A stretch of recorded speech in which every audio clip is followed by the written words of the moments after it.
नमस्कार, सुस्वागतम. कसे आहात मंडळी? मजेत ना? आणि आपला नेहमीचा आपुलकीचा प्रश्न, हसताय ना? हसायलाच पाहिजे, कारण परत एकदा घेऊन आलोय आपल्या हक्काचा आपला लाडका कार्यक्रम, ज्याचं नाव आहे चला हवा येऊ द्या महाराष्ट्र दौरा.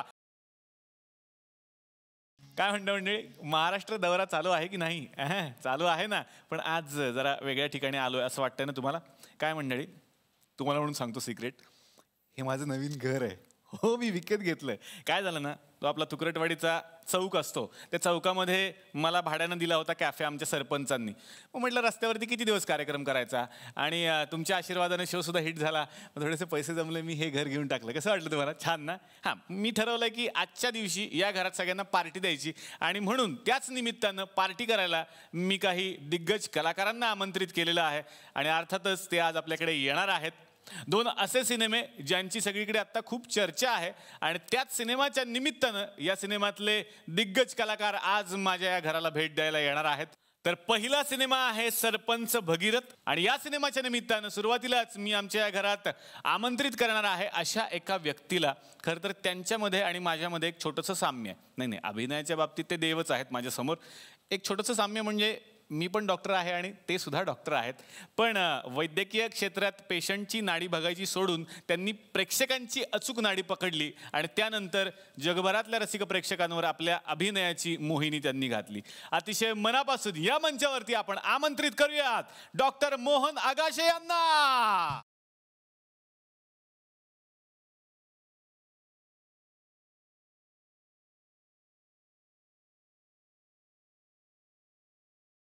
मला इतका आनंद झालाय की आज दोन दोन डॉक्टर तुम्हाला बघायला मिळतात शोच्या सुरुवातीलाच.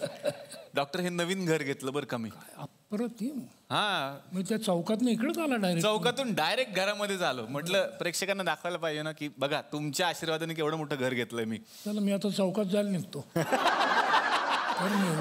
नाही, तिकडे पण आम्हाला गावात पण तुम्हाला बोलवायचंय. गावातले गावकरी भेटायला खूप इच्छुक आहेत. पण आज आमच्या या कार्यक्रमात तुम्ही आलाय सर, कसं वाटतं? थँक्यू. छान छान, उत्तम. मी वाटच बघत होतो कधी हवा आमच्या बाजूने येते. वाह वाह वाह. आणि डॉक्टर एका सिनेमाच्या निमित्तानं आलेले आहेत. सिनेमाचं नाव आहे सरपंच भगीरथ. आता इलेक्शनचे दिवस आहेत, निवडणुकीचे दिवस आहेत. निवडणुकीमध्ये आपला उमेदवार कसा आणायचा, कुठला उमेदवार आणायचा, हे कसं राजकारण चालतं, हे ग्रामीण पातळीवर तळागाळात याचे धडे कसे असतात. म्हणून आमचे रामदास फुटाणे माहिती आहेत तुम्हाला, शीघ्रकवी, आणि यांचा अनुभव राजकारणात जबरदस्त आहे. त्यांनी लिहिलेला हा चित्रपट, याचं तुम्हाला नकळत दर्शन घडवतं. क्या बात आहे. वा वा. आरक्षणाचं काय राजकारण आहे त्याच्यावर. वा. तर सिनेमाविषयी खूप गप्पा मारायच्या आहेत, सरांची भूमिका पण जाणून घ्यायची आहे. मनापासून या घरात स्वागत करतो आणि विनंती करतो, प्लीज आमच्या बरोबर विराजमान व्हा. तर आता आम्ही आमंत्रित करणार आहे याच सिनेमातल्या अशा एका अभिनेत्रीला, जिचा अभिनय आपण नेहमीच पडद्यावरती पाहतो आणि म्हणतो वा वा क्या बात आहे. अभिनेत्री असावी तर अशी. अतिशय मनापासून स्वागत करूयात अभिनेत्री वीणा जामकरचं.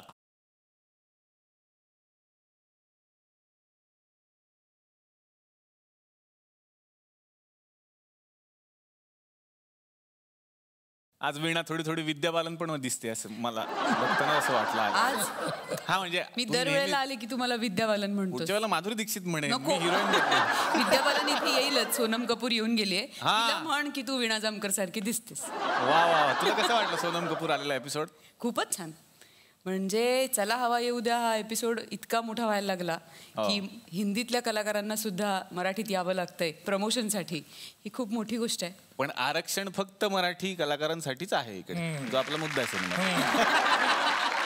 आणि आता या मंचावरती मी आमंत्रित करतो त्यांना, ज्यांच्या आवाजानं आणि ज्यांच्या परफॉर्मन्सनी या भागाची सुरुवात झाली होती, भारुडानं. खरं तर समाजामध्ये प्रबोधन व्हावं या हेतूनं संतांनी या भारुडाचा उपयोग केला, आणि त्या निमित्तानं प्रबोधन घराघरात पोहोचवलं. हेच काम करतायत ज्येष्ठ गायिका मीरा उमप, ज्या खंजिरी सम्राज्ञी म्हणून ओळखल्या जातात महाराष्ट्रात आणि जगभरामध्ये. आणि त्यांचा आवाज आत्ताच आपण ऐकला, त्यांचा आवाज या सिनेमात सुद्धा आपल्याला ऐकायला मिळणार आहे. जोरदार टाळ्यांनी आपण त्यांचं या मंचावरती स्वागत करूयात.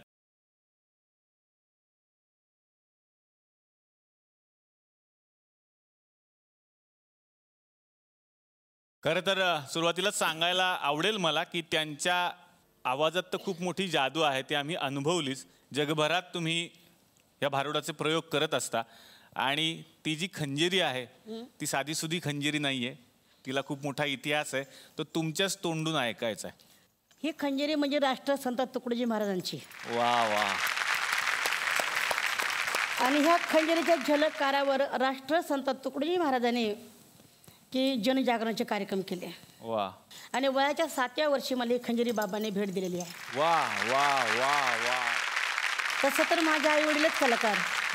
माझ्या वडिलांचं नाव वामन राजाराम उमप, आमची आईसुद्धा रेशीमबाई वामन उमप. हे ताऱ्या खंजिरीवर भजनं म्हणायचे. अच्छा. पहिला जुना काळ कसा होता, म्हणजे मुलीवर जास्त धाक ठेवायचा. बरोबर. कशाला तिला खंजिरी शिकवायची आणि कशाला काय करायचं. पण माझा छंद जात नव्हता. पिरेटा असो वाजवायचं, बकीटा असो वाजवायची, पातीला असो वाजवायचं, परात असली वाजवायची, बकीट काही असो ते वाजवायचंच. मग असं करत करत आमच्या बाबांनी एका सुताराकून बारीकशी खंजिरी दिली. अच्छा. मग त्याच्यावर शिकून आम्ही पायी तीर्थयात्रा पंढरपूर. वा. मग तिथं बाबळगावामध्ये बाबांची भेट झाली. संत तुकडोजी महाराजांनी दुनियादास महाराजांचा सामना होता वयाच्या 7व्या वर्षी. वा. मग त्यांचं दर्शन मला ती घडलेलं आहे. त्यांचा आशीर्वाद मला आहे म्हणून तुमच्या समोर उभी. वा वा वा. आणि आमचं भाग्य की आज आम्हाला तुम्हाला भेटता आलं. आणखीन एक सिनेमा आहे सर, ज्या सिनेमाची सध्या खूप चर्चा आहे सगळीकडे आणि ज्या सिनेमाला खूप पुरस्कार सुद्धा मिळालेले आहेत. सिनेमाचं नाव आहे तिचा उंबरठा. आणि त्यानिमित्तानं मायलेकींना या मंचावरती मी आमंत्रित करणार आहे. पॅकेज आहे बहुतेक त्यांचं, या सिनेमात डील ठरलं होतं बहुतेक. अतिशय मनापासून स्वागत करूयात या मंचावरती तेजस्विनी पंडितचं.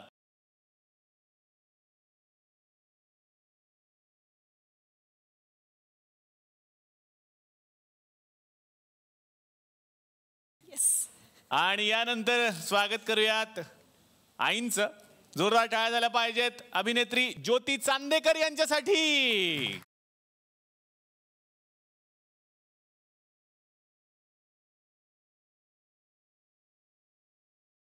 आता या मंचावरती मी आमंत्रित करणार आहे एका अशा मित्राला जो कारे दुरावामधून घराघरात पोहोचलेला आहे. आणि तो आमचा खूप जवळचा मित्र आहे, कारण तो आला की आम्हाला खूप पंचेस मिळतात. जोरदार टाळ्यांनी स्वागत करूया अभिनेता सुयश टिळकचं.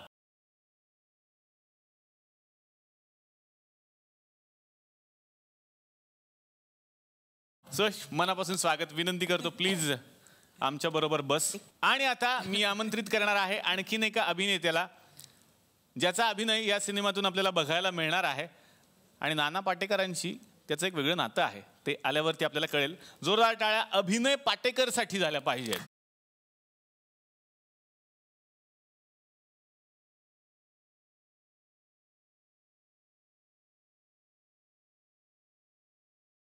अभिनय, तू यायच्या आधीच मी असं लोकांना सांगितलं की नाना सरांशी एक वेगळं नातं आहे. हो हो. ते नातं तुझ्या तोंडून ऐकायचं. नाना काका माझे चुलत काका आहेत, म्हणजे माझे वडील जयवंत पाटेकर आणि नाना काका आहेत. They are first cousins. वा वा. आमचे आजोबा सख्खे भाऊ. वा वा वा वा.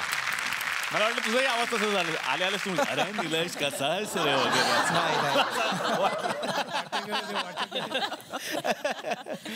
तर सगळ्यांचं स्वागत करतो. आणि आता गप्पांना सुरुवात करूयात मोहन आगाशे सरांपासून. डॉक्टर, तुमच्याकडून जाणून घ्यायचं की या सिनेमातली तुमची काय भूमिका आहे. सलग काही वर्ष जो सरपंच आहे, हां, तर ती कॉन्स्टिट्युएन्सी आता आरक्षणाखाली आल्यामुळे हां, वेगळ्या सरपंचाची गरज आहे. पण राजकारणात एक असं आहे की खुर्ची सोडवत नाही, हां, आणि खुर्ची सोडावी लागली तर निदान अधिकार सोडवत नाहीत. तर ते कशा पद्धतीने अधिकार ठेवता येतील खुर्ची जरी दुसरीकडे गेली. आणि त्याच्याकरता चालणारं जे राजकारण आहे ते तळागाळाच्या पातळीवर कसं चालतं, हो, काय चालतं. आणि रामदास फुटाण्यांचा स्वतःचा खूप अनुभव असल्यामुळं राजकारणात त्यांनी असे दिग्गज सरपंच ते मुख्यमंत्री असलेले लोक बघितलेले आहेत. त्यामुळे ते कशा पद्धतीने गोडी गुलाबीने वरून काही आतून वेगळं अशा पद्धतीने कसं चालतं याच्यावर अतिशय मार्मिक भाष्य करणार आजच्या याच्या. आणि ज्याच्यापासून आपण खरं विचार करायला शिकलं पाहिजे की खरंच आपण असं करतो का आणि याच्याकरता आपण काय केलं पाहिजे. अशा ह्या राजकारणावर, आरक्षणावर आजच्या अगदी मौलिक ह्याच्यावरचा हा सिनेमा आहे. आणि आता मी येणार आहे तेजस्विनीकडे, ज्या सिनेमासाठी तुम्हा दोघींनाही पुरस्कार मिळाले, सर्वोत्कृष्ट अभिनेत्री आणि सर्वोत्कृष्ट सहाय्यक अभिनेत्री असे पुरस्कार मिळाले झी चित्रगौरवचा. आणि तो सिनेमा आता सगळ्यांच्या भेटीला आलाय. कसं वाटतं? अरे खूप छान वाटतंय. खूप कमी वेळेला असं होतं की स्त्री प्रधान चित्रपट आपल्याकडे येतात आणि त्याला गौरवलं जातं. मोहन काकांची रिॲक्शन थोडी वेगळी पहिला उंबरठा तसा होता. हा बरोबर, स्त्री प्रधान. ओके वा. आणि ह्याच्यात त्यांनी ठासून सांगितलं तिचा उंबरठा कोणाचा आहे तो तिचा. तर आणि अशा पद्धतीच्या भूमिका खूप कमी वेळेला वाटायला येतात बिग स्क्रीनवरती.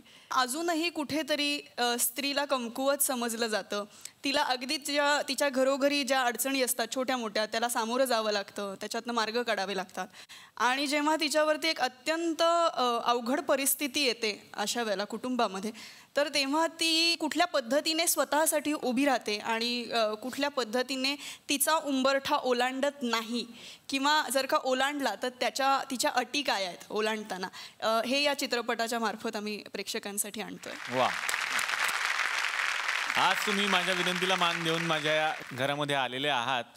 मी का तुम्हाला आज घरात बोलवलं त्याचं कारण होतं. ते गावात गेलं आणि ते गावकरी त्रास देतात, पण ते गावकरी असे ते शेवटी माझ्या घरातही घुसले, त्यांना इथे यावंच लागणार. तर मोहन आगाशे सर, तुम्ही आतापर्यंत वेगवेगळ्या विषयांवरचे सिनेमे केले. एक सिनेमा खूप छान होता, निशाणे डावा अंगठा, ज्यामधली लाईन अशी होती, प्रौढ साक्षरता वर्ग, जी स्कीम सुरू झाली होती आणि तिचं काय झालं हे खूप सुंदर चित्रण त्या सिनेमामध्ये होतं.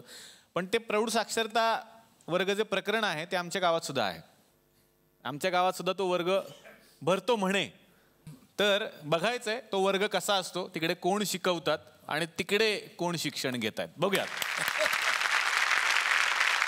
तर ही आहे आमच्या गावची शाळा. खरं तर लहान मुलांची शाळा आहे आणि इकडे एक शिक्षक सुद्धा आहेत प्राथमिक शाळेचे. त्यांना आता आमंत्रित करूयात. हा हॅलो हॅलो. अरे नुसतं हॅलो हॅलो करू नका, पुढे बोला. हा मी बोलालो उंदीर उचले. उंदीर उचले. अरे नाही, मी उंदीर नाही उचलत, माझं आडनाव आहे उंदीर उचले. नाव टॉम आहे माझं. वडिलांचं नाव जेरी. टॉम जेरी उंदीर उचले असं कंप्लीट आहे पूर्ण नाव.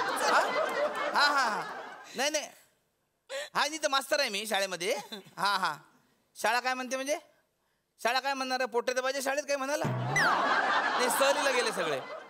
नाही काय झालं कालच म्हणजे उन्हाळ्यात सुट्ट्या संपल्या की नाही, तर मी पोरं आज आले, तर आज म्हणले पोरं का सर आता बोरून आलं काय करू, तर मी म्हटलं जा सहलीला. तर पोरं म्हटलं कुठे जाऊ, तर म्हटलं जा तुमच्या घरी. हा बरं बरं हा काय ठेव एक मिनिट कोणाला प्लॉट लागले तर सांगा. माझ्याकडे प्लॉट आहे, येणे प्लॉट आहेत चांगले. हा नाही रोड टच आहे, रोड टच प्लॉट आहेत. हा आता मी दिलं ते तेजस्विनी पंडित मॅडमला दिलं आहे. हा 35 लाख रुपये गुंठा. हा हा दिला मी. मॅडम तुमचं नाव सांगितलं मी, नंतर आपला व्यवहार झाला नाही सांगू, त्यांच्याकडनं पैसे भरले झाले म्हणून कॅन्सल केलं. हा हा अरे तेजस्विनी पंडितच्या बाजूला प्लॉट झाला तुमचा, अजून काय पाहिजे होतं मला? तुम्ही सांगू शकता गर्वानं. हा नाही हा माझा मेन बिझनेस आहे. मी शिक्षक म्हणून साईडला काम करतो. पोरांना आपण काय शिकायचो, पोरालाही शिकलेले आहेत. हा आणि आपण शिकून काय कलेक्टर होणार आहेत का ते? बरं ओके ठेवा. हा ठीक. अरे मोहन आगाशे सर, क्या बात आहे सर, क्या बात आहे. आज मला खूप बरं वाटलं सर, तुम्ही आज आमच्या थुकरडवाडीमध्ये आला. तुम्हाला खरं सांगतो सर, सरांबद्दल मी काय बोलणार आहे. सर फार मोठे सायकोलॉजिस्ट आहेत, आहे ना सर? वा सर, मला खूप बरं वाटलं सर. सर तुम्ही आलात म्हणून मला एक खूप दिवसाचा प्रॉब्लेम होता सर. म्हणजे तुम्ही सायकोलॉजिस्ट आहे म्हणून तुम्हाला विचारून घेतो सर. माझ्या सायकलची चेन सारखी पडते सर, काही करता येईल सायकोलॉजिस्ट आहे म्हणून विचारलं. माझं काही चुकलं काय? काय आहे, सारखी बसवत जा. तुमचं सायकोमोटर सुधारण्यासाठी कोऑर्डिनेशन ती चेन पडते सारखी. सायकोमोटर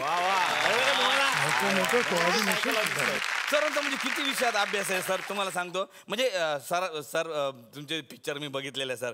जैत्रेजेत काय खतरनाक पिक्चर सर, काय काम केलं त्याच्यामध्ये. ते मधमाशी चावून तुमच्या डोळ्यात जातो असं वगैरे दाखवलेलं आहे. म्हणजे ते मध काढताना पोळ्यातून तिकडे चावली असेल ते, आहे ना सर? आहे ना?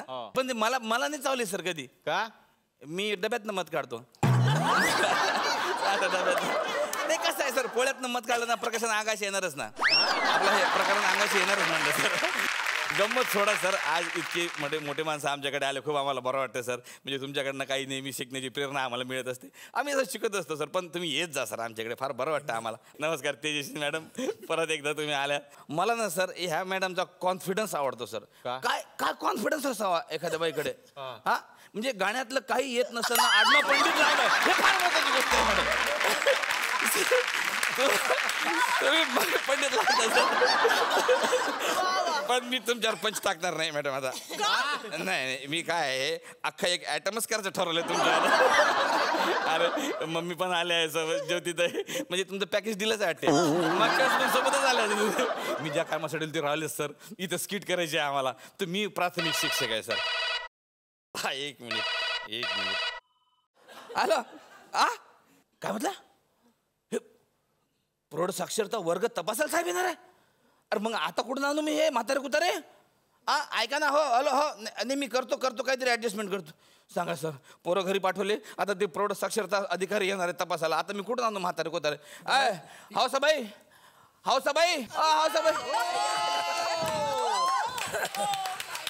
कशाला आलायस? रात्री येता का म्हटलं? यावयात तसं नाही हो.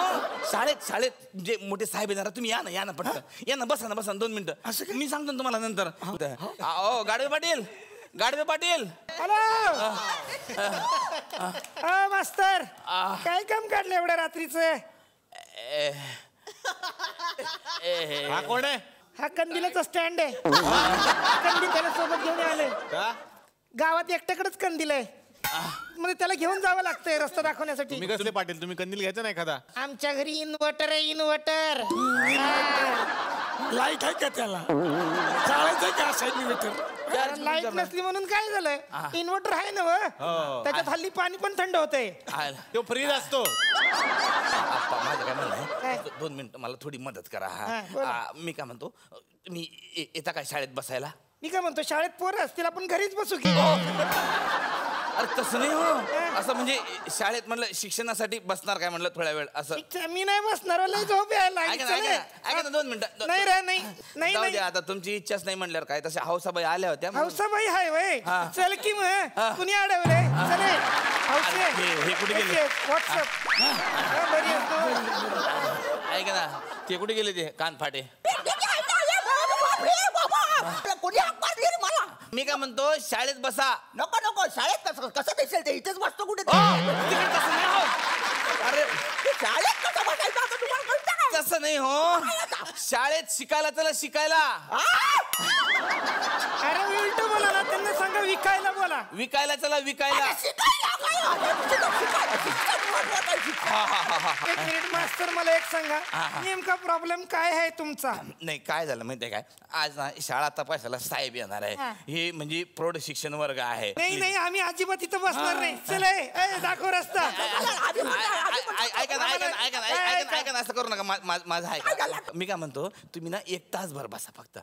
साहेब येऊन गेलेत ना का मग नंतर ना आपण तमाशा ठेवणार आहे.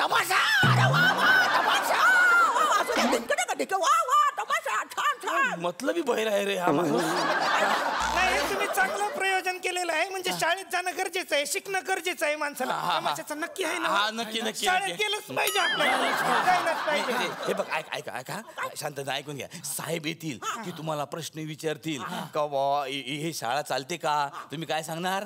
मी सांगेन ना, शाळा चालत नाही, आम्ही चालत शाळेत जातो. बरोबर आहे. तसले सांगा तुम्ही शाळेत म्हणजे आम्ही रोज शाळेत येतो. हे जे शिक्षक आहे म्हणजे मी, हे आम्हाला खूप मन लावून शिकवतात आणि यांची खूप श्रद्धा आहे आमच्यावर. ते होईल ना, ते तमाशाचं पडलंय सगळं. नमस्कार. अरे बाई,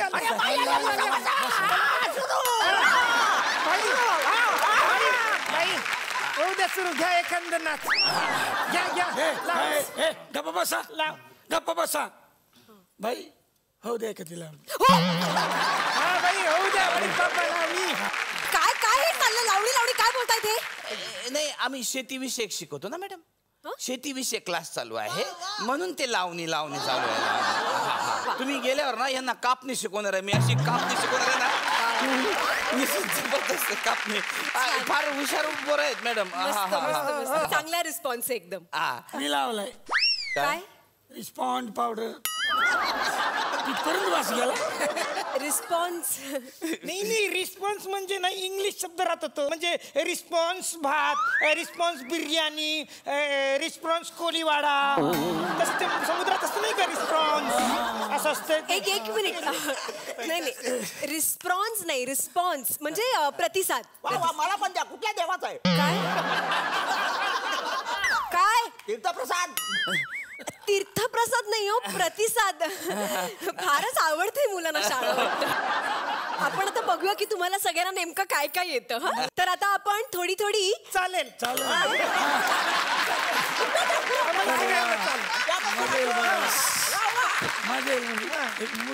थोडी परीक्षा घेऊ असं त्यांचं म्हणणं. तर आता मी तुमच्यापैकी कोणाकोणाला घड्याळ येत आहे हे बघणार आहे.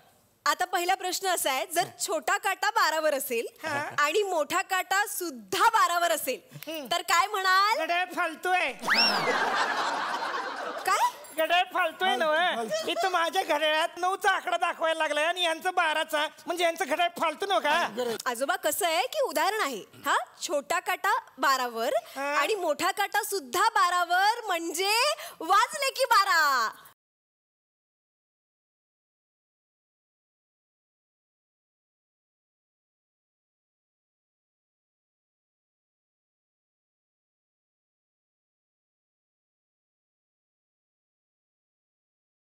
आकाश सर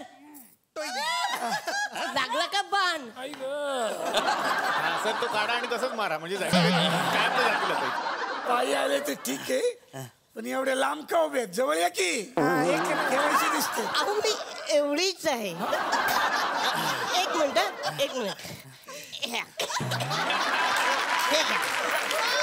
हे घ्या. आता बघा मला. अगं बाई हे बघ काय दिलं. काय भुंग. हावशे भुंग नाही, ते बहिर्वक्र जुंग आहे. चुंग नाही, भैरवकर चुंगम. काय चाललंय सगळं आणि या काय असं नाचतायत? कोणत या? तू ते जिल्हा परिषद 12 नंबरची आहेस ना? आपलं हे 12 नंबर शाळेची आहेस ना? तू गॅदरिंग सोडून कशाला आली का इथं पोरी? चल जा तिकडे. नाही मुलगी नाहीये, म्हणजे फसवतोय. बाई आहे. माझं नाव मैना सातारकर. म्हणजे तुम्ही फोनवर बोलले, तुम्ही हे घेत या? ते मी फोनवर तर मला असं वाटलं का ऐश्वर्या राय भेटली आणि इथं आल्यावर पाहिलं तर बॉम्बची बाटली. ओ मास्टर काय कोण आहेत या? कोण आहेत हे? कपडे असे का घालून आले तिथे? एक कलावंत आहे, कलाकार आहेत, यांना शिक्षणाची हौस आहे. हा कलाकार आहे, म्हणजे मॉडेल आहे, मॉडेल. अच्छा, म्हणजे जाहिरातींमधनं वगैरे काम करतात? नाही जाहिरात नाही. लग्न मंडप असतात की नाही, तिकडे असते पाणी देणाऱ्या बायका असते उभ्या असतात. त्यांना शिक्षणाची हौस आहे, आवड आहे म्हणून येतात त्या. या बसा. बसा. हा उगा तमाशा दाखव. बरं ठीक आहे, मी आता पुढचे प्रश्न घेते. तर आता सगळ्यात आधी अक्षर ओळख घेऊया आपण. आता सांगा हे काय आहे? हा घोडा आहे. शिडी त्यांना वाटतं शिडी नाही आहे ते, असं म्हणजे वेगळं. दुसरं सांगा मॅडम. दुसरं अक्षर हा काय आहे? हे मी आहे. हे काय? बसा खाली. पुढचं अक्षर हे काय आहे? गळ माशा पकडायचा. गळ नाही तो, ते हॉकी स्टिक आहे. निसर्गामध्ये जे काही वस्तू उपलब्ध असतात त्यांना घेऊन आम्ही त्यांना शिकवत असतो. आता हे जसं हॉकी स्टिक वगैरे आहे, ते मी जे सांगितलं त्यांना हॉकी स्टिक वगैरे, हॉकी स्टिक शिकवायची माझी पद्धत. सर खूप छान, मला माझी आवडली पद्धत तुमची पद्धत, खूप आहे. नंतर मी त्यांना हॉकी स्टिक छान दाखवणार. Very good. आता आपण गणिताकडे वळूया. चला.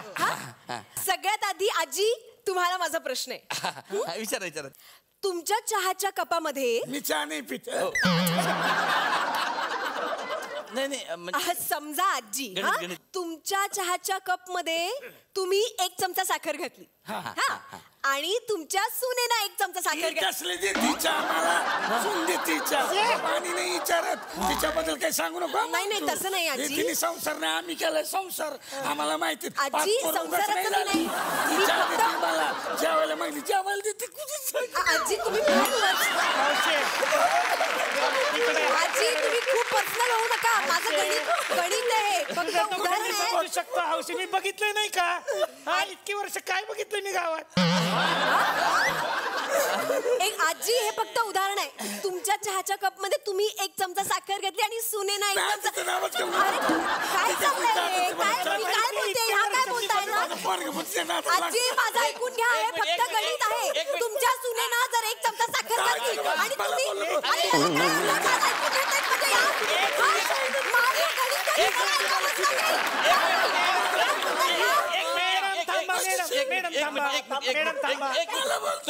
तुम्ही शांत बसा. मॅडम तू शानी आहेस ना. एक मिनिट शांत बसा. शांत बसा. मॅडम तुम्ही ऐका. अरे ऐका. चुप बसा. एक मिनिट मॅडम, तुम्ही एक काम करा. सून काढा आणि पोरगी टाका. मी काय करू असा? पोरगी टाका. सून त्याचं भांडण पटत नाही. हा, आपल्याला शिक्षणाचा प्रसार. ठीक आहे. आजी ऐकून घ्या आता. तुमच्या चहाच्या कपात तुम्ही 1 चमचा साखर घातली आणि तुमच्या पोरीनं 1 चमचा साखर घातली. कशाला 3 टाकल चमचा साखर दिवाळी कमी करती माझी पोरगी. आजी फक्त उदाहरण आहे. आता पोरगी म्हटलं ना, आता पुढे गणित ऐका. चांगलीची पोरगी माझी. चांगल्या घरात पोरगी. किती आगाऊ आहे त्या, ऐकतच नाहीये. व्यवस्थित असते. आजी माझं ऐकून घ्यायचं आता. हा तिकडे छान पोरगी आता विचारू. तुमच्या चहाच्या कपात तुम्ही 1 चमचा साखर घातली आणि तुमच्या पोरीनं 1 चमचा साखर घातली. म्हणजे किती चमचा साखर झाली? 1. कशी काय? आमच्याकडे 1च चमचा आहे. बरं दुसरा चमचा मी तुम्हाला दिला. हा म्हणजे आता किती चमचे साखर झाली? 1.5. 1.5 कशी काय? मी अर्धा चमचा टाकला होता, तुम्ही नाही पाहिली. बरोबर. फालतूपणा ऐका. तुम्ही 2 अख्खे चमचे साखर घातलीत. हा, तुमच्या पोरीने आणि तुम्ही. आता किती चमचे साखर झाली? 4. 4? मग आधीचे 2.5, आताचे 2 झाले किती? 4.5. आता तुमची मामची ओळख आहे म्हणून मी 4 लावले. दुसरं कोण असतं तर 5च्या खाली दिली नसतं. अरे काय गणित तुम्ही कुठलं गणित काढलंय? हा, मी तुम्हाला सांगत होते ना. आता मी तुमची पोरगी म्हणून पण उदाहरण दिलं तर तुम्हाला ऐकून घ्यायचं नाहीये. ऐकून घे ना. टेन्शन घेते. त्यांची पोरगी असं बोलत नाही. आपली पोरगी आहे कधी. तेच ना.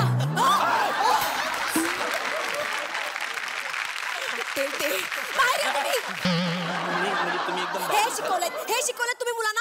मॅडम तुम्ही त्याच्याकडे लक्ष देऊ नका. त्यांनी उत्तर बरोबर दिले की नाही. 2 आणि 2 4 चमचे, 4.5 चमचे. हे शिक्षण महत्वाचं आहे ना मॅडम. तुम्ही लक्षात नाही आलं तुमच्या भांडणात. बरोबर आहे. गणित चुकलं तरी चालेल पण व्यवहार ज्ञान पाहिजे. मॅडम माझी खातीच म्हणजे इतकी मी शिकवतो ना सगळ्या मुलांना. मन लावून शिकवतो मॅडम. तर प्रमोशन माझं झालं नाही पण तुम्ही थोडं प्रमोशनचं बघा. पण तुम्हाला सांगतो इतक्या म्हणजे नुसतं माझं शिक्षण नाही तर शेतीविषयक शिक्षण असू दे, बाकीचं काही जनरल नॉलेज असू दे. माझं कमी आहे पण मी पोरांना शिकवतो. आणखीन काय शिकवलं? हे योगासनं वगैरे सगळं मी शिकवतो. क्या बात आहे सर. मस्त मस्त. एखादं दाखवा ना आसन कोणीतरी. आपलं करून दाखवा पटकन. मी या ना आपा. या दाखवू. हो कुठलं दाखवू? दाखव. शीर्षच दाखव. शीर्षासन. अरे वा, क्या बात आहे. या वयात 1 मिनिट थांबा. खूप छान. घ्या पाणी पिऊन सावकाश करा. हे काय? शीर्षासन. कसं? आता मला सगळे उलटे दिसत आहेत. राहू दे. तुम्ही दाखवा आजी. तुम्ही दाखवा एखादं आसन. हो उठ का जरा, उभी राहा. हे बघा, हे काय? राजा मधला कमल असं. नाही तुम्ही नाही. दाखव दे. काय दाखवताय? मयूर आसन.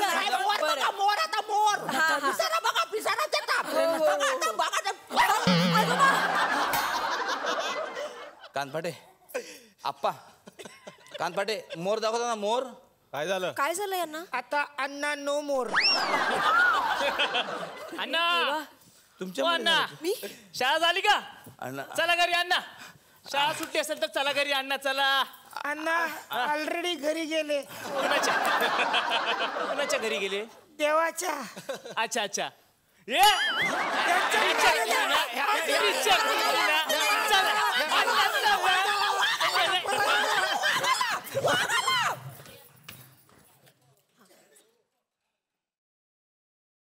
वीणा, तुझ्याकडे आता येणार आहे, तुझी भूमिका जाणून घ्यायची आहे. सरपंच भगीरथ हा जो सरपंच आहे त्याच्या बायकोची भूमिका अर्थात मी याच्यात केली आहे. खरं तर ती काही सरपंच नाही किंवा पॉलिटिकल लीडर नाही आहे, कुठली आमदार खासदार मंत्री नाही आहे, पण तिच्या नवऱ्याने सरपंच व्हावं असं तिला वाटतं, त्याने आमदार व्हावं, आपल्या मुलांनी आमदार व्हावं, अशी प्रत्येक मोठी मोठी स्वप्न तिला आहेत, तिला त्यातनं आनंद मिळतो. पण त्या सगळ्या महत्त्वाकांक्षा पूर्ण होताना जर कुटुंबाच्या बाबतीत तिला काही कॉम्प्रोमाइजेस करावे लागले तर तो संघर्ष किती मोठा आहे. एका गावातल्या एका सरपंचाच्या बायकोला जर इतक्या प्रमाणात त्याग किंवा इतकं दुःखदायक एक दुसरी बाजू तिची असेल तर मग त्याच्यानंतरचे जे राजकीय नेते पुढारी आहेत ह्यांच्या स्त्रिया ज्या आपल्याला सुंदर साड्यांमध्ये पैठणींमध्ये छान गजरा घालून कार्यक्रमांमध्ये दिसतात ह्यांची एक बॅकस्टोरी काय असेल. वा. आता येणार आहे ज्योतिताई तुमच्याकडे. असं म्हणतात की सासूमध्ये आई असावी, म्हणूनच आईनंच सासूचा रोल केला काय? आम्ही चित्रपट साईन करतानाच करतो एक पे एक फ्री. आता असा प्रश्न होणार कोण कोणावरती फ्री, आईसाठी लेक फ्री का लेकीसाठी आई फ्री. तुम्हाला सिनेमा आला की ही फ्री, हिला सिनेमा आला की तुम्ही फ्री, असं ठरवून घ्या. पण खूप छान वाटलं कारण सिंधुताईमध्ये आम्ही एकच कॅरेक्टर दोघींनी केलं होतं आणि तुला तर माहिती आहे की हे कुठेच झालेलं नाही आहे, म्हणजे बॉलिवूडमध्ये नाही, हॉलिवूडमध्ये नाही, एकच कॅरेक्टर मायलेकीने केलेलं आहे. पण याच्यामध्ये माझी सून म्हटल्यानंतर मला तेजू सून बरं आणि खूपच छान कॅरेक्टर आहे. म्हणजे सुनेला सांभाळून घेणारी जी आई आहे, म्हणजे सासू न होता ती आई झालेली आहे असं कॅरेक्टर आहे. वा. टिळक साहेबांकडे आता येणार आहे, तुझी काय भूमिका आहे सिनेमात? मी समीर नावाचा एक कॅरेक्टर प्ले करतोय आणि तो तिचा उंबरठा जो आहे तो मी ओलांडणार आहे आणि तेव्हा तिच्या काही अटी माझ्यासमोर येतात. सो मी तिचा कॉलेजमधला मित्र आहे आणि आत्ताच्या लग्नाची माहिती असताना, तिला एक मुलगी असताना, तिचा डिवोर्स झाल्यानंतर मागणी घालतो, तिच्या प्रेमात पडतो आणि तिला ॲक्सेप्ट करायला तयार असलेला मुलगा आहे. तेव्हा त्याच्यासमोर खूप अटी येतात आणि त्या अटी येण्याचं काय कारण आहे किंवा त्या अटी येण्यामागचा जो काही प्रवास आहे तो सगळा सिनेमात दिसतो. आणि जेव्हा माझ्यासमोर त्या अटी येतात तेव्हा याची काय रिॲक्शन होती ते सिनेमात बघायचं. अभिनय, नावाचा अभिनय आहे, तुझा काय रोल? या तेजू विभावरी असं हे कॅरेक्टर प्ले करते आणि मी तिच्या भावाचं कॅरेक्टर साकारतोय, मधुकर. टिपिकल भाऊ बहीण जसे असतात तसं आमचं नातं आहे, बट ते मॅच्युअर्डसुद्धा आहेत. तेजू आणि तिच्या नवऱ्यामध्ये जेव्हा प्रॉब्लेम्स डेव्हलप होतात हे ते नोटीस करतो मधुकर आणि हळूहळू तो कशा प्रकारे तिच्या पाठी उभा राहतो. पुढे अजून प्रॉब्लेम्स जेव्हा येतात तेव्हा तिचं ओपिनियन काय आहे आणि तिला काय पाहिजे, तिचे काय विचार आहेत, त्या विचारांपाठी खंबीरपणे उभा राहणारा हा मधुकर. वा. मोहन आगाशे सर परत एकदा तुमच्याकडे येणार आहे. खरं तर डॉक्टरांची एक वेगळी ओळख म्हणजे त्यांची ही टोपी. मला हेच विचारायचं सर, ही की वेगळ्या पद्धतीची टोपी आहे ही शोध कुठून लागला आणि तुमच्याकडे किती आहेत असे साधारण? नेपाळी टोपी आहे. हा, शोध लागला म्हणजे एक सिनेमा काम करताना केस काढावे लागले, संपल्यावर लगेच सायकॅट्री वॉर्डात काम करायचं होतं. अच्छा. तिथे दरवेळेला वेगळा चेहरा करून गेलं तर पेशंट कोण, डॉक्टर कोण असा गोंधळ येईल, म्हणून मी एक टोपी उचलली नेपाळी. अच्छा. आणि मग मला त्याचे फायदे लक्षात आले की एक तर या टोपीला भारतात कुठलाही राजकीय रंग नाही, बाकी कुठल्या इथल्या टोप्या घातल्या की लगेच त्याला राजकीय आयडेंटिटी आहे. आणि दुसरा एक फायदा झाला, तुमच्यासारख्या मोठ्या मोठ्या लोकांच्या घरी जर भेटायला गेलो तर दारावरची माणसं फार चांगली वागतात माझ्याशी. वीणा, तुझ्याकडे आता येणार आहे. या सिनेमाच्या निमित्तानं तुला डॉक्टरांच्या सोबत काम करायला मिळालं. तर मी असं ऐकलं की डॉक्टर तसे दिसतात तसे शांत नाहीत, तसे शांत दिसतच नाहीत, फार गमती जमती करतात. तर तुमच्या सेटवरती काही झाल्या होत्या सरांच्या बरोबर? खरं तर ही पहिली संधी नाही, मी वळूमध्ये, बरोबर, विहीर मध्ये ते माझे वडील होते आणि त्याच्यानंतर आता त्यामुळे तिसऱ्यांदा मी त्यांच्या बरोबर काम केलं. त्यांची एक म्हणजे खुबी आहे विच इज व्हेरी ब्युटिफुल, म्हणजे ती सगळ्या ऍक्टर्सनी अंमलात आणण्यासारखी आहे. ती अशी म्हणजे त्यांना खूप राग आला की ते हसायला लागतात. काय म्हणजे आज ते हसतायत, मला टेन्शन झालं. किंवा त्यांना एकूण जर काही सेटवर कधी कधी उशीर होतो किंवा काही घटना तुमच्या आटोक्यातल्या नसतात आणि आपण काहीच करू शकत नाही, आपल्याला वाट बघावी लागते, त्यावेळेला ते प्राप्त परिस्थितीमध्ये काहीतरी एक विनोद निर्मिती करून त्या सगळ्या वातावरणाला इतक्या एक्स्ट्रीम लेवलवर हसवतात की सगळ्यांना कळतं की ह्यांना राग आलाय, पण ज्याच्यावर रागवले त्यालाही कळतं की ह्यांना राग आलाय, पण ते ह्यांना रागवू शकत नाहीत किंवा काही बोलूही शकत नाहीत. सर ही काय म्हणजे ट्रीटमेंट आहे का वेगळी? I've learned the art of converting irritation into entertainment. अच्छा. वा. So you start getting irritated. Then you find a way of how to convert it into entertainment. It's like converting idea into script. वा वा वा वा वा. पण माझ्यासाठी अप्रतिम अनुभव आहे. एकतर 3 सिनेमे त्यांच्याबरोबर करायला मिळालेत आणि हा जो अनुभव असतो ना की अभिनय करतातच सगळे, पण वयानुरूप येणारा हा जो अनुभव असतो हा पुस्तकात नाही मिळत.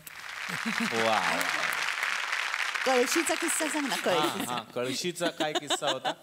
नको सांगू. सांग सांग. वळूच्या सेटवर असं झालं होतं, खूप उशीर होत होता. खूप एकतर ऍक्टर्स होते ना एका वेळेला, आणि तुम्ही जर सिनेमा पाहिला असेल तर त्या वळूला पकडताना जो सगळा गोंधळ उडतो त्याच्यात एका वेळेला अनेक ऍक्टर्स असायचे. त्याच्यामुळे वेळ लागत होता, शूटिंगला वेळ लागत होता आणि बराच वेळ त्या झाडाच्या म्हणजे पाराखाली आम्ही नुसतेच बसलेले असायचे सगळे ऍक्टर्स खुर्च्या टाकून, जवळजवळ 10-12 जण एकत्र. आणि एका पॉइंटला असं झालं की सगळ्यांचे पेशन्स संपत आले, कोणी चिडचिड करायला लागलं, कोणी काय. आणि एका पॉइंटला त्याच ठिकाणी शूट सुरू होणार होतं, तर प्रोडक्शनवाले आले, उठा उठा उठा, जागा खाली करा आणि इथे शूट होत आहे. तर सगळे उठले की चला वा फायनली आता शूट सुरू. आणि तिकडे पाणी प्यायला कोणीतरी कळशी ठेवली होती आणि ग्लास होता, रिकामी होती ती. सगळे उठले, मोहन काकाही उठले आणि उठता उठत्या त्या कळशीचा बॉल करून अरे बापरे, खेळले नाही पण ऍक्शन करायला लागले. आणि त्या सगळ्या एवढ्या तामझामामध्ये सगळेजण मेकअप करतात, तयारी करतात आणि काका अचानक खेळायला लागले धोतर आणि त्यांच्या त्या सरपंचाच्या कपड्यामध्ये. तर सगळ्यांना कळलं, दिग्दर्शकांना कळलं, प्रोड्युसर्सना कळलं की आगाशी चिडलेत, पण फक्त टाळ्याच वाजवल्या सगळ्यांनी. एकीकडे भीती वाटते फेकली तर काय करायचं. आता मी मीराताई तुमच्याकडे येणार आहे परत. या सिनेमामध्ये तुम्ही गायन पण केलंय, अभिनय पण केलाय. जी. काय सांगाल त्या गाण्याविषयी आणि अभिनयाविषयी? आता अभिनयाशी असं वाटलं की मला मोठेपणा वाटलं की मला पिक्चरमध्ये संधी मिळाली बा. आणि खेडेगावातून इथपर्यंत तुम्ही जे आणलं हे तुमच्या पब्लिकेच्या आशीर्वादाने तुमच्यापर्यंत आले मी, एवढंच. वा वा. पण खरंच खूप छान वाटलं की आज या निमित्तानं तुम्हाला भेटता आलं आम्हाला आणि तुमच्याकडून काही गोष्टी शिकता आल्या. आणि भारुडाची जी परंपरा आहे ती तुम्ही अजूनही टिकवून ठेवलेली आहे. जी महाराष्ट्राची परंपरा आहे आपल्या, ठेवा येतो आपला सांस्कृतिक, तो तुम्ही जपलाय. आम्हाला खूप छान वाटलं. आत्तापुरती मी त्यांना इथून जाण्याची रजा देणार आहे कारण पुढे त्यांचा एक कार्यक्रम आहे. पण तुम्ही नक्की या, आम्ही तुमची वाट बघू. धन्यवाद. तर मंडळी आता त्यांना आमंत्रित करूयात ज्यांनी तिचा उंबरठा या सिनेमातली गाणी गायलेली आहेत. खरं तर हे हिंदीतलं फार मोठं नाव आहे, ज्यांची गाणी मी जर तुम्हाला सांगितली तर तुमच्या भुवया उंचवतील की आज आमच्या घरात कोण येणार आहे. कॉकटेल सिनेमा तुम्ही पाहिलेला आहे हिंदीत, त्यातली गाणी त्यांनी गायलेली आहेत. वेकअप सीट या सिनेमातली त्यांनी गाणी गायलेली आहेत. अशी अनेक गाणी आहेत आणि आणखीन गाणीसुद्धा त्यांच्याकडून ऐकायची आहेत. अतिशय मनापासून आपण स्वागत करूयात गायिका कविता सेठ यांचं. नमस्कार नमस्कार नमस्कार. कविताजी तुमचं स्वागत. विनंती करेन आमच्याबरोबर तुम्ही स्थानापन्न व्हा. कविताजी, हिंदीतलं तुमचं करिअर फार मोठं आहे, त्यानंतर तुम्ही मराठीत आलात, मराठीत गाणं गायलत. कैसा होता एक्सपीरियंस? मुझे बहुत अच्छा लगा गा करके, क्योंकि अभी तक यही एक लैंग्वेज रह गई थी और ख़ास तौर से जहाँ पर मेरे करियर की शुरुआत हुई बॉलीवुड में जो बोलते हैं, तो इतने सारे हिंदी गाने गा चुकी थी, तो एक तमन्ना थी कि कुछ मराठी गाना गाऊं, और वो भी इतना खूबसूरत, इतनी अच्छी पोइट्री है, इतनी अच्छी धुन श्रेयस और प्रीत ने बनाई है. तो एंड आई कैन से कि मैं बहुत खुशकिस्मत हूँ और आज पूरी कास्ट के साथ यहाँ पर हूँ आपके साथ. वाह.